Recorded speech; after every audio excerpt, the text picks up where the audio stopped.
ఈ పవన్ కళ్యాణ్ గారు అనేవాడికి ఆడికి అసలు రాజ్యాంగం తెలుసు ఆడికి, ఆ దరిద్రుడికి. అప్పుడే నేను 10th క్లాస్ ఫెయిల్ అయిన అంటాడు, అప్పుడే 8th క్లాస్ ఇంగ్లీష్ మీడియం అంటాడు, అప్పటికే నేను 2 లక్షల పుస్తకాలు చదివాను అంటాడు. ఆ పోరంబొక్కడికి నిజంగా రాజ్యాంగం అనే పుస్తకం తెలుసా? అడేం మాట్లాడుతున్నాడు నిన్న ఒక వీడియోలో మత మార్పిడి చేస్తున్నారు కృష్ణా నదిలో 40 మందిని మత మార్పిడి చేస్తుంటే జగన్మోహన్ రెడ్డి గారు ఏం చేస్తున్నారని వాగుతున్నాడు. ఆ కుక్క అలా మురుగుతున్నప్పుడు దాన్ని కంట్రోల్ చేయకపోతే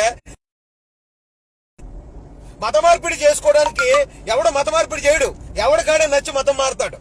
మతం మారే హక్కు ఆర్టికల్ 25లో వచ్చిందని ఆ పిచ్చినాగుడికి తెలియదు అనుకుంటా, ఆ మెట్లగాడికి ఆడికి తెలియదు అనుకుంటా ఆర్టికల్ 25లో మతం మారే హక్కు అంటూ ఒకటి ఉందని. మొన్న పెద్ద పద్ధతిలాగా మా ఆర్టికల్ 26 కోసం చెప్పాడు, ఆర్టికల్ 27 కోసం చెప్పాడు. ఆర్టికల్ 26, 27 తెలిసిన హౌలేగాడికి ఆర్టికల్ 25 తెలీదా?